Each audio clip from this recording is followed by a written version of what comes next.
የጌታ የኢየሱስ ክርስቶስ ጸጋ የእግዚአብሔርን ፍቅር የመንፈስ ቅዱስም ህብረት ከሁላችሁ ጋር ይሁን። በመላው ዓለማት ያላችሁ የምጽአቱ አዋጅ ነጋሪ አገልግሎት የዩቲዩብ የጂኤምኤም ቴሌቪዥን እንደዚሁም ደግሞ የቲክቶክ ቤተሰቦቻችን እንዴት ከረማችሁ? እንዴት ሰነበታችሁ?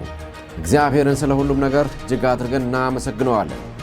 በየሳምንቱ ወደ እናንተ የምናደርሰው የቤተክርስቲያን የምድር ቆይታዋን አስመልክቶ እየጨረሰች ስለመሆኑ የማንቂያ መረጃዎችን በማሳየት የዘመነ ፍጻሜ ወሬዎችን በማቅረብ ከሰማይ መለከት ይነፋል ብለን እኛም በዜናዎቻችን መረጃዎችን በማቅረብ መለከት ነፊዎች ነን። በመላው ዓለማት ሆናችሁ የምትከታተሉን ወገኖች ሁሉ እግዚአብሔር አምላክ አብዝቶ ይባርካችሁ። አሁንም አብሮነታችሁ ከኛ ጋር ይሁን። ለሌሎችም ወገኖችም ደግሞ ቻናላችንን በማጋራት የእግዚአብሔር መንግስትን በማስፋት የክርስቶስን ኢየሱስን የሚመጣውን ታላቁን ሙሽራ በማውጋት ረገድ አገልግሎታችንንም አብረን እንቀጥል። በሮሜ ምዕራፍ 8 ቁጥር 23 ላይ እስካሁን ድረስ ፍጥረት ሁሉ በምጥ ጊዜ እንዳለው ስቃይ በመቃተት ላይ እንደሚገኝ እናውቃለን። እርሱ ብቻ ሳይሆን የመጀመሪያውን የመንፈስ ፍሬ ያገኘን እኛ ራሳችን የሰውነታችን ቤዛ የሆነውን ልጅነታችንን በናፍቆት እየተጠባበቅን በውስጣችን እንቃትታለን ይላል። ስለሚመጣው አስገራሚ ክብር በመንፈስ ቅዱስ መነዳት ሐዋርያው ጳውሎስ ካጋራን መልእክት አንዱ ነው። ስለ ሰውነታችን ቤዛነት ወይም መዳን የሚከናወነው በንጥቀት ስለሆነና ገና የሚፈጸም በመሆኑ እየተጠባበቅን እንቃትታለን ይላል። የሰውነታችን መቀየርና የሚበሰብሰው የማይበሰብሰውን የሚለብሰው በንጥቀት ስለሆነ ነውና እርሱ በእግዚአብሔር ጊዜ ስለሚፈጸምም ነው በናፍቆት የምንጠባበቀው። አሁን ግን በውስጣችን የመቃተት ዘመን ላይ ሆነን ገና ያላየነውን የሚመጣውና የምንሄድበትን ሰማያዊ ክብር ተስፋ እያደረግን በትዕግስት እንጠብቀዋለን። ለዚህም ደግሞ መንፈስ ቅዱስ በምናደርገው መንፈሳዊ ሩጫዎች ሁሉ ላይ ያግዘናል። ድካማችን፣ ጥረታችን፣ ትግላችን ውጤታማ እንዲሆንም ያበረታናል። የተጠራነውም የዳነውም ከአሸናፊዎች በላይ እንድንሆንና የልጁን መልክ እንድንመስል ስለሆነ በዚህ ምድር ላይ ባለን ቆይታ እሱን ለመምሰል ስንጋደል ከኛው ጋር ነው። ለነገው ደግሞ ከመቃተት ወጥተን ሙሉ በሙሉ ፍጹም እርሱን የምንመስልበት ዘመን ደግሞ ይመጣልናል። እርሱም ደግሞ በቅርብ ጊዜ እንደሚሆን እናምናለን። መቃተት ሊሰናበት ትንሽ ቀረው፣ ጊዜው ቀረበ፣ ደረሰ የምንለውም ለዚያ ነው። ሐዋርያው ጳውሎስ በመንፈስ ቅዱስ በመነዳት የሚያጋራን እውነታ ምንም አይነት ነገር በዚህ ምድር ላይ ሳለን ይምጣ ከክርስቶስ ፍቅር የሚለየን እንደማይኖር ነው። በወደደን በክርስቶስ ኢየሱስ ከአሸናፊዎች እንደምንበልጥ ይህንን ተረድቻለሁና እናንተም ተረዱት፣ ለዚያም ክብር ተዘጋጁ፣ ተሰናዱ ነውና ትንቢታዊው ምልከታ። የተወሰኑት የተጠቀሱ አሉ እንጂ ሌሎችም በርካቶች አሉ። ሞት ቢሆን ሕይወት፣ መላእክት ቢሆኑ አጋንንት፣ ያለውም ይሁን የሚመጣው ማንኛውም ኃይል፣ ከፍታም ይሁን ጥልቀት ወይም የትኛውም ፍጥረት በጌታችን በኢየሱስ ክርስቶስ ካለው ከእግዚአብሔር ፍቅር ሊለየን በፍጹም የማይቻል ነው ይለናል። እኛም አሜን ብለናል። በደፈናው የሚመጣውን ቢሆን የተባለው ማን ይሆን? መልኩን፣ ስሙንና አሰራሩን፣ ሽንገላውንም ማታለሉንም በየትኛውም ዘመን እየለዋወጠ የሚመጣ ለተባለውም ቢሆን ቁርጥ ያለ ምላሹ ይሄው ነው። አንዴ ለአሸናፊነት በመንፈስ ቅዱስ ተወልደናል።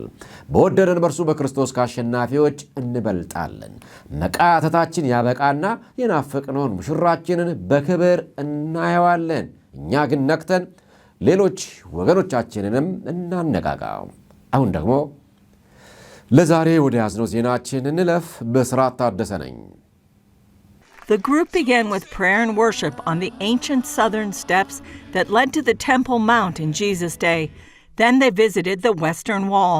Some 16 million people pray at the Western Wall each year. But this is the first time a group of this size has come to offer such a unique blessing and prayer. שיר למעלות, אשא עיניי אל ההרים. The pastors met with Western Wall Rabbi Shmuel Rabinovich, who prayed Psalm 121, which proclaims God's protection over Israel. Rabinovich later commended the group for their support. In Shamayim, pray of you, as God bless you. ውድ የምጽአቱ አዋጅ ነጋሪ ተመልካቾች የዘመን ፍጻሜ ወደ መዳረሻው በመገስገስ ላይ ይገኛልና ምን ያክል ነቅተናል በማለት ወደ መረጃችን እንሻገራለን። የክርስቶስ መምጫ በደረሰበት ዋዜማ ላይ ሰሞኑን የፈረንጆቹ የጌታችንና የመድኃኒታችን የኢየሱስ ክርስቶስ የልደት በዓል በመላው ዓለም በክርስትና አማኞች ዘንድ መከበሩ ይታወቃል።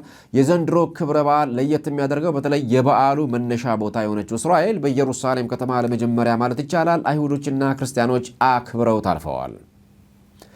ባለፈው ሳምንት ዘገባችን ከአሜሪካ የተውጣጡ ከ1000 በላይ ፓስተሮች ይሁዳና ሰማሪያ ለተባለው ቦታና ታሪካዊ ርስት ዕውቅና ለመስጠት ተሰብስበው መሄዳቸውና በዚሁ ስፍራም የክርስቶስን የልደት በዓል በጋራ ማክበራቸው በተለየ መልኩ የተመለከቱ የሥነ ፍጻሜ መምህራንና ሊቃውንቶች ይህ ክስተት በተለይም ደግሞ 144 ሺዎቹ አይሁድ ወንጌላውያንን በመቀስቀስ ረገድ ትልቅ ሚና ሊጫወት ይችላልና የክርስቶስ ዳግም ምጽአት ጫፍ ላይ እንደደረሰች ሙሽሪት ቤተ ክርስቲያን ከምን ጊዜውም በላይ ነቅታና ዝግጁ ሆና መጠባበቅ አለባት በማለት በአጽንኦት መክረዋል።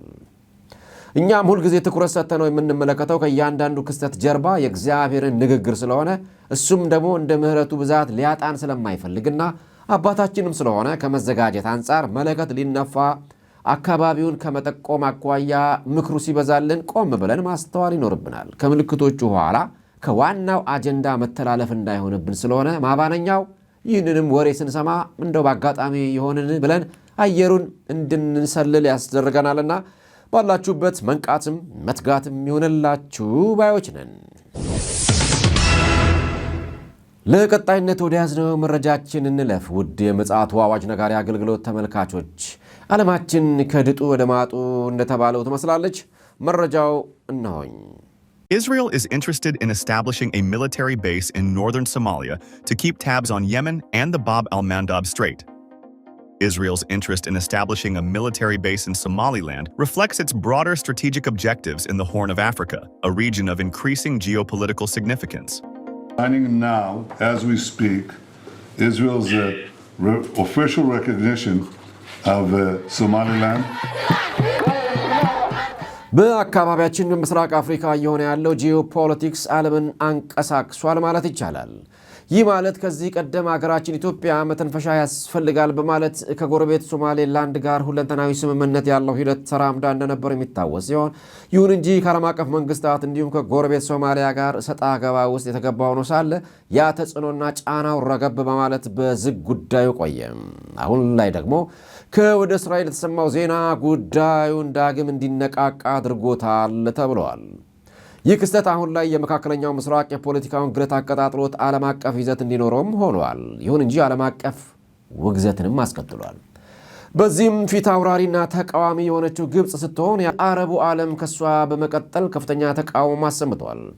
ነገር ግን ከእስራኤል ወገን ወይ ፍንክች በማለት ጠቅላይ ሚኒስትር ቤንጃሚን ናታንያሁ ጭራሽ እንደ ዋና አጀንዳ ቆጥረውታል። በተለይም ደግሞ ኤደን ባህረ ሰላጤ ተብሎ በሚጠራው አካባቢ የእስራኤልም ሆነ ምዕራባውያን ዋነኛው የኢኮኖሚ ደም ዝውውር የሚሳለጥበት ወሽመጥ ነውና ምንም እንኳ የዚችን ተገንጣይ አገርነትን ዕውቅና ባይሰጡትም ሚስተር ዶናልድ ትራምፕን በዲፕሎማሲያዊ ሂደት አሳምነው እንዲከተሏቸው ያደርጋሉም ተብሏል። ይህ በእንዲህ እንዳለ የእስራኤል ጠቅላይ ሚኒስትር ቤንጃሚን ኔታንያሁ በዚህ ዕለት ከፕሬዚዳንት ትራምፕ ጋር ለከፍተኛ ውይይት ፍሎሪዳ ይገኛሉ።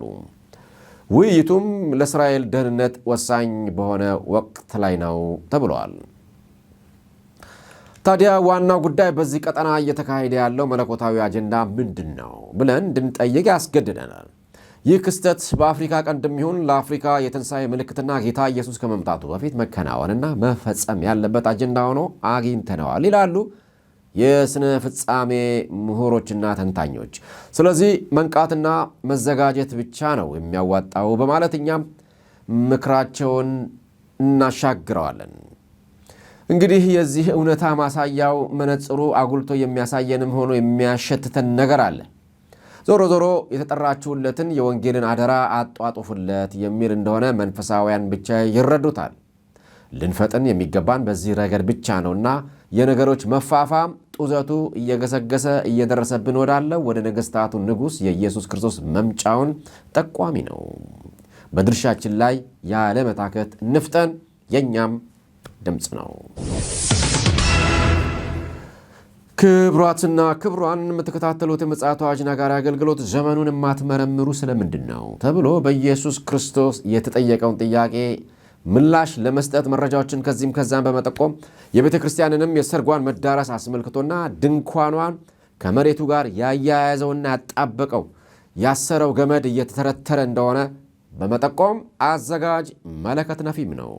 ንጥቀት ወደ መዳረሻው የገሰገሰ በፍጥነትም እየጋለበ ይገኛል። Speaking of Trump, Michael, US President Donald Trump has threatened in a social media post just yesterday to invade Nigeria, of all places. In fact, to send in US soldiers with, quote, guns a-blazing to stop the murder there of Christians by Islamic extremists if Nigeria didn't act. And that's after this video of a Church of Christ pastor standing in the grave of the latest victims went viral in the US. Nigerian government came out openly and denied there is no massacre, there is no genocide of Christians in Nigeria, and look at it today. ክቡራትና ክቡራን ምጽአቱ አዋጅ ነጋሪ አገልግሎት ተመልካቾችና አድማጮች ወደሚቀጥለው መረጃችን ስናመራ ከዚህ ቀደም በናይጄሪያ ባሉ ክርስቲያን ወገኖች ላይ በጽንፈኛና አክራሪ ሙስሊሞች ጅምላ ጨራሽ ግድያና እልቂት መድረሱን መዘገባችን ይታወሳል። በተለይም ደግሞ ከ2009 ጀምሮ እስካሁን ድረስ ከ180,000 በላይ ቅዱሳኖች መጨፍጨፋቸው ታውቋል። ይሁን እንጂ ይህን እልቂት ተከትሎ ከናይጄሪያ አንድ የቤተክርስቲያን ቄስ ለሚስተር ዶናልድ ትራምፕ ባደረሱት ጥሪ መሰረት ጉዳዩ በከፍተኛ ደረጃ በአሜሪካ ተቀባይነት በማግኘቱ እነሆ ባለፈው የገና በዓል ዋዜማ ላይ በአቅራቢያው ከነበረች የአሜሪካ ባህር ኃይል መርከብ ላይ በተተኮሰ ሚሳኤል በጽንፈኛ ቡድን ላይ ከፍተኛ እልቂትና ኪሳራ መድረሱ ታውቋል። በዚህ ዘመቻ የአቅማማና ዳተኛ እንቅስቃሴ አድርጓል የተባለው የናይጄሪያ መንግስት በተወሰነ መልኩ ወታደሮችን ወደ አካባቢው በመላክ ጽንፈኛውን አጥቅተዋል። ይህ በእንዲህ እንዳለ በጎረቤት ኒጀር ደግሞ የፉላኔ ጎሳ አባላት በሆኑ ክርስቲያን ወገኖች ላይ ሄድ መለስ የሚል የአክራሪዎቹና የጽንፈኛ ቡድን እንዲሁ ጥቃትና ግድያ በየጊዜው ይፈጸማልና ክርስቲያኖች ለእነዚህ ቅዱሳኖች ልንጸልይላቸው ልንማልድላቸው ይገባል በማለት መልእክታችንን እናስተላልፋለን። ከአፍታ ቆይታ በኋላ ደግሞ እንገናኛለን።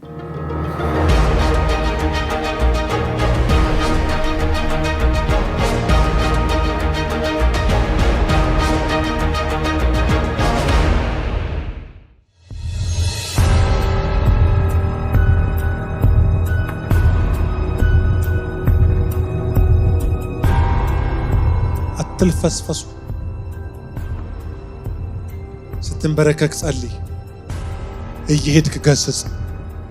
ጥፍር አትብላ፣ ልምጥምጥ አትበሉ።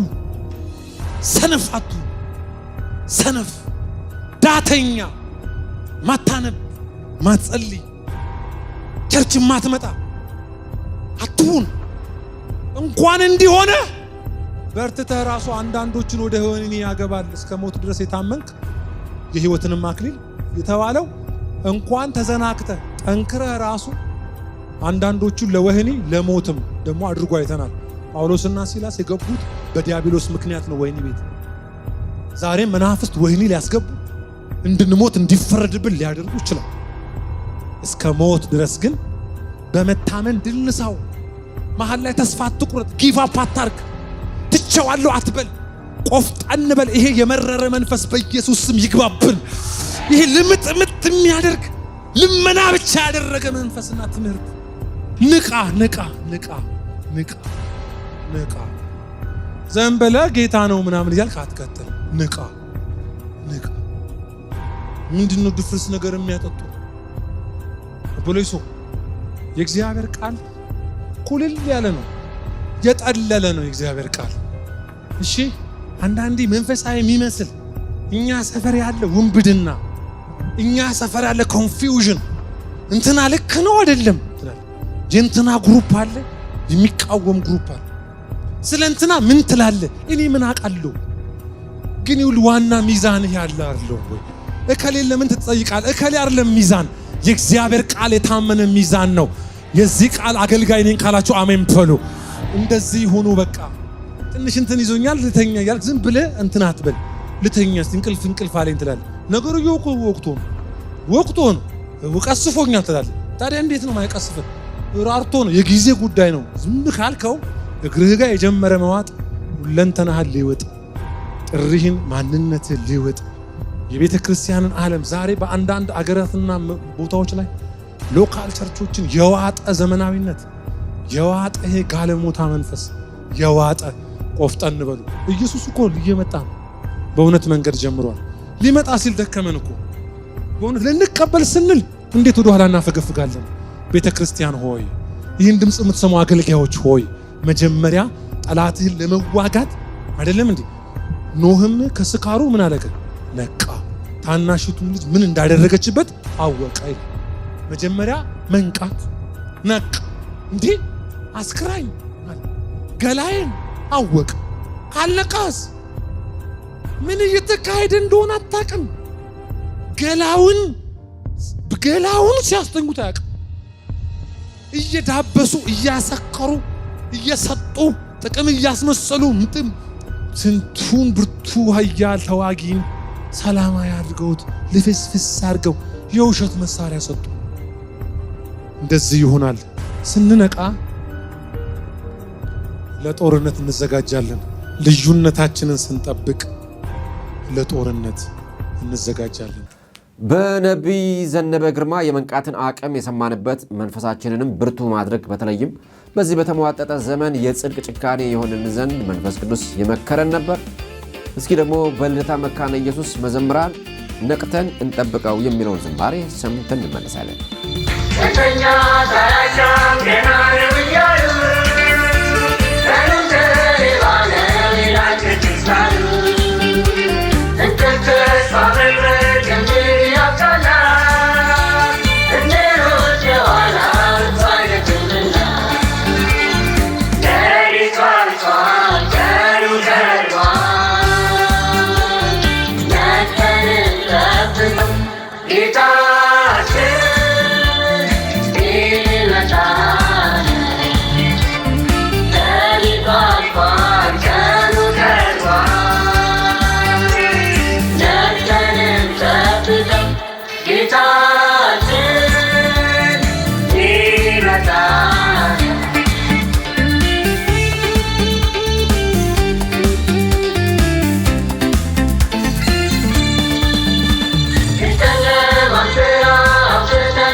እውነት ነው መተኛት አያሻም ገና ነው እያሉ የሚለውን እንደሰማነው እኛም ማስጠንቀቂያውን ጮክ እናደርገዋለን። የማይቀረውንም ሰማያዊ ቀን ታላቁ ተስፋችንን ስናስብ ወገኖች ሆይ ውስጣችንን ያሞቀዋል። መሰናዳት የእኛ ፈንታ ነው። የምንሰማቸውና የምናያቸው ሁሉ የእግዚአብሔር ድምፆች ናቸውና ስንነጠቅ በትጋት ውስጥ ሆነን ያርግልን። አሜን።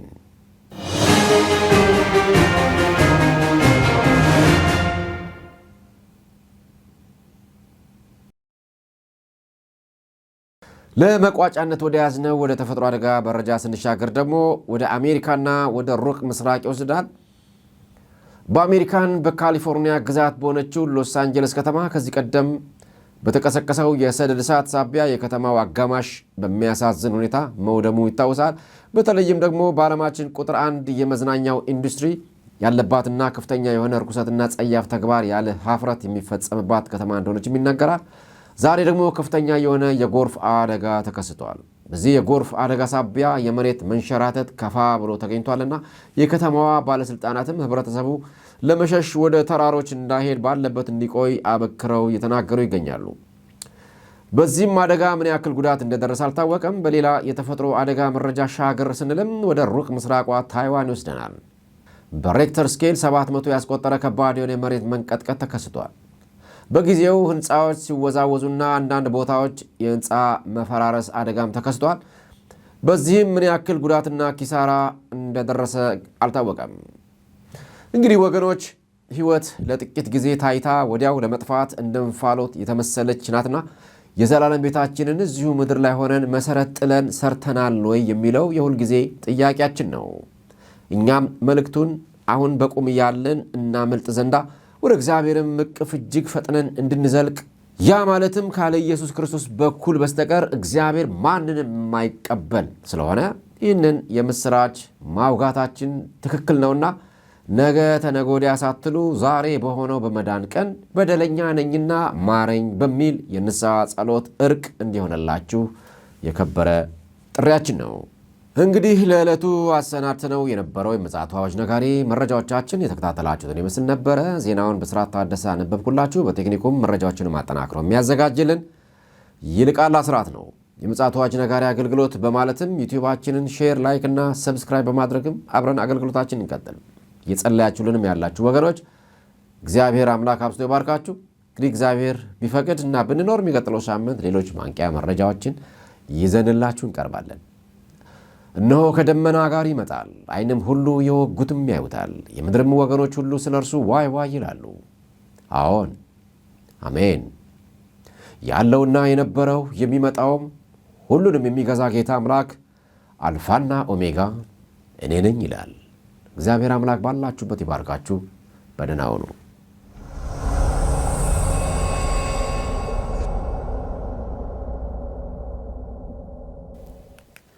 በድጋሚ መጥቻለሁ። ይህንን ዜና እየተከታተላችሁ የምትገኙ ወገኖቻችን እንግዲህ የእግዚአብሔር ቃል በሐዋርያት ሥራ ምዕራፍ 4 ቁጥር 12 ላይ መዳንም በሌላ በማንም የለም እንድንበት ዘንድ የሚገባን ለሰዎች የተሰጠ ስም ከሰማይ በታች ሌላ የለምና ይለናል። ሌላ የለም። ስለዚህም በሌሎች በማንም ወደ መንግሥተ ሰማይ የማይገባና የዘላለም ሕይወት የማይወረስ በመሆኑ ይህንን ታላቅ የምሥራች ማብሰራችን እጅግ በጣም ተገቢ ነው። ሰው ሆይ ምን አማራጭ አለ? ስለዚህ ኢየሱስ ክርስቶስ ለፍርድ ከመምጣቱ በፊት በዚህ በጸጋ ዘመን የትንሽ ደቂቃ ንስሐ በመግባት ከዘላለም ሞት ማምለጥ ከተቻለ ወገኖች የመዘናጋት የለብንም። ንስሐችንን እግዚአብሔር አምላክ ይቀበለዋልና በየትኛውም ሀገርና በማንኛውም በሚመችም በማይመችም ቦታ ያላችሁ አሁን ከኔ ጋር አጭር ጸሎት እንድናደርግ ጥሪ ያደርግላችኋል። እኔ የምለውን አብራችሁኝ በሉ። እግዚአብሔር አጠገባችሁ ነው። የፍቅር አምላክ ነው። ይሰማችኋል፣ ይቀበላችኋል። እግዚአብሔር ሆይ አመሰግንሃለሁ። አንድያ ልጅህን ጌታ ኢየሱስ ክርስቶስን ለእኔ ኃጢአት በመስቀል ላይ የኔን ሞት ተሸክሞ እንደ ሞተልኝ አምናለሁ። ኢየሱስ ክርስቶስ እንደ ሞተ እንደ ተቀበረና እንደ ተነሳ አምናለሁ። ደግሞም ለፍርድ እንደሚመለስ አምናለሁ። በደለኛ ነኝና ማረኝ። አሁን ወደ ሕይወቴ ግባ፣ ልጅህ አድርገኝ። ይቅር ስላልከኝ አመሰግንሃለሁ። ስለ ተቀበልከኝ አመሰግንሃለሁ። ሕይወቴን ለአንተ ሰጥቻለሁ። በቤትህ አሳድገኝ። በኢየሱስ ክርስቶስ ስም አሜን፣ አሜን። ክብር ሁሉ ለእግዚአብሔር ይሁን። ከኔ ጋር አብራችሁ የጸለያችሁ እንኳን ደስ አላችሁ። እግዚአብሔር ይመስገን። በአቅራቢያችሁ ወደሚገኝ ቤተ ክርስቲያን ሂዱ፣ ይቀበሏችኋል። በአድራሻችንም እኛንም አግኙን፣ ጸልይላችኋለን፣ እንመክራችኋለን። እግዚአብሔር አምላክ አብዝቶ ይባርካችሁ። በደህና ሁኑ።